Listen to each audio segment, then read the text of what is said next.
नमस्कार दोस्तों, आज का हमारा वीडियो है नौकरी और शिक्षा का अपडेट से है।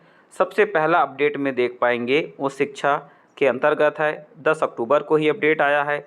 इसमें आपको पता होगा प्रयोगशाला परिचालक के 430, भृत्य के 210, चौकीदार के 210, स्वीपर के 30, कुल मिला के 880 पदों के लिए वैकेंसी जारी हुआ था।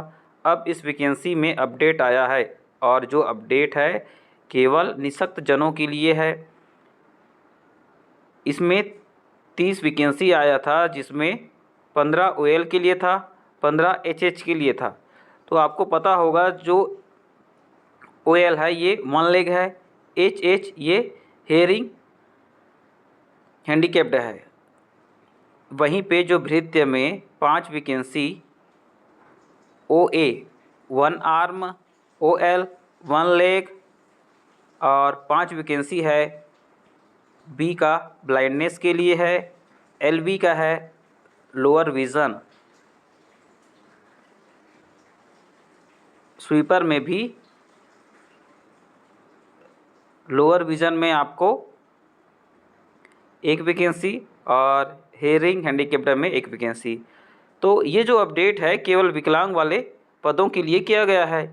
इसी प्रकार से जो प्रयोगशाला तकनीशियन हैं ये 260 पदों के लिए वैकेंसी जारी हुआ था। यहाँ भी आपको केवल विकलांग अभ्यर्थियों के जो पद है इसको और भी स्पष्ट किया गया है। 9 पद इसमें आपके वन लेग के लिए है और 9 पद आपके हियरिंग हैंडीकैप्ड के लिए है। अब आप देख सकते हैं कि सहायक सरकार भर्ती अपार, जिसमें लोक निर्माण विभाग में और 4 कार्यालय खुलेंगे। 36 पदों के लिए वित्त विभाग से मंजूरी मिल चुका है। आपको पता होगा छत्तीसगढ़ व्यावसायिक परीक्षा मंडल छात्रावास अधीक्षक भर्ती परीक्षा का मॉडल आंसर को जारी कर दिया है।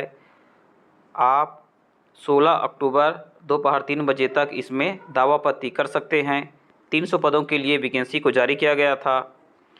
अगला जो नोटिफिकेशन है, ऐसे अभ्यर्थी जिनके द्वारा महिला अग्निवीर सैन्य पुलिस भर्ती के लिए आपने परीक्षा दिए थे, आपका रिजल्ट जारी हो चुका है।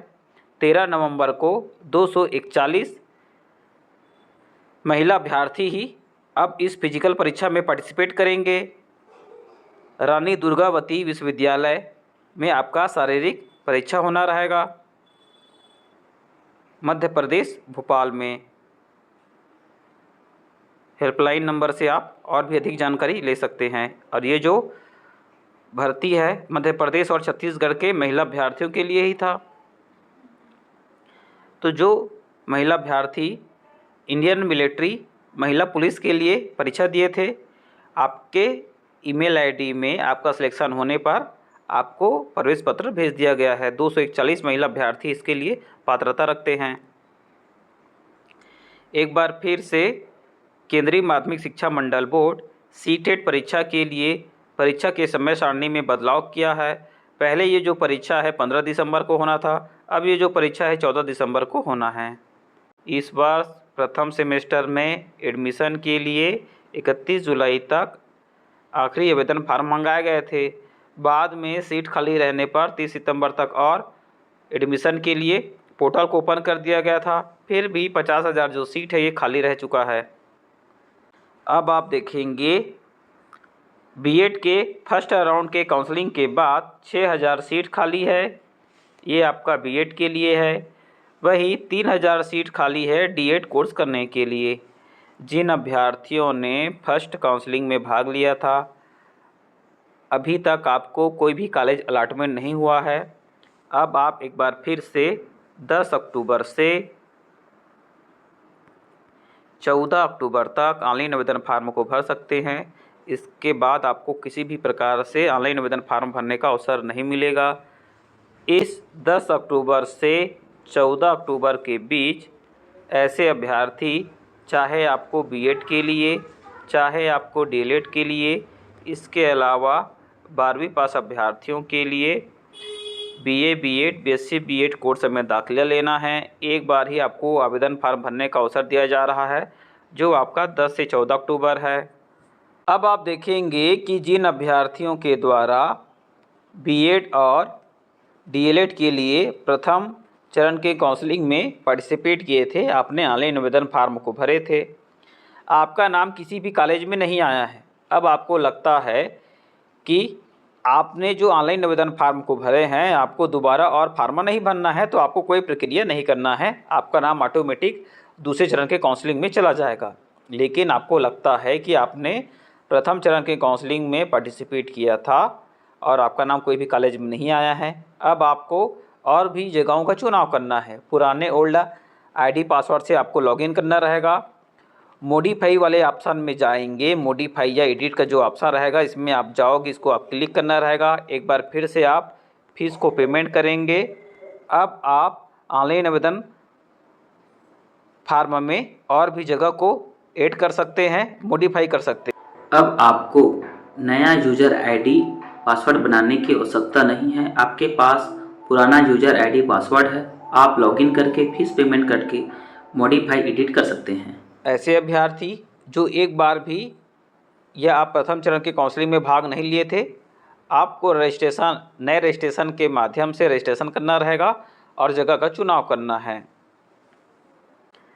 अब आप देखेंगे कि ऐसे अभ्यर्थी, आपको कोई कॉलेज अलॉटमेंट हो चुका था, आपने किसी कारण से उसे ना ही एक्सेप्ट कर पाए, ना ही डिसलाइन या रिजेक्ट नहीं कर पाए। अब आपको नए मोबाइल नंबर से लॉगिन करना रहेगा, नया आईडी पासवर्ड बना के। दूसरा कंडीशन में देखेंगे कि ऐसे अभ्यर्थी, आपके द्वारा किसी कॉलेज के लिए एडमिशन ले लिया गया था, लेकिन कई कारण से आपने एडमिशन को कैंसिल करवा के वहाँ से टीसी निकाल लिए हैं। अब आपको दूसरे चरण के काउंसलिंग में भाग लेना है। फिर से आपको नया मोबाइल नंबर से न्यू यूज़र आईडी पासवर्ड बनाना है, लॉगिन करके कॉलेज का चुनाव कर सकते हैं। इस प्रकार से आप इसके लिए आवेदन फार्म को भरेंगे। आपको पता होगा एसएससी कांस्टेबल जीडी के लिए 14 अक्टूबर तक ऑनलाइन आवेदन फार्म भर सकते हैं। कोई भी 10वीं पास अभ्यर्थी, आपका एज 18 से 23 साल होना चाहिए। अगर आप एसटी हैं, एससी हैं तो आप 28 साल तक, ओबीसी हैं तो आप 26 साल तक ऑनलाइन आवेदन फार्म को भर सकते हैं। ऑनलाइन आवेदन फार्म भरने का अंतिम तारीख है 14 अक्टूबर। इस डेट को आप याद रखिएगा। आज का हमारा परीक्षा अपडेट का जानकारी हो चुका है कंप्लीट। कल आपसे मिलूँगा नए रोचक तथ्यों के साथ। कल आपसे मिलूँगा नए जानकारी के साथ। ये जो जानकारी है परिवार दोस्तों के व्हाट्सएप ग्रुप में शेयर कर दीजिएगा। वीडियो अच्छा लगने पर लाइक, यूट्यूब चैनल को सब्सक्राइब करके जाएंगे। वीडियो को पूरा देखने के लिए धन्यवाद।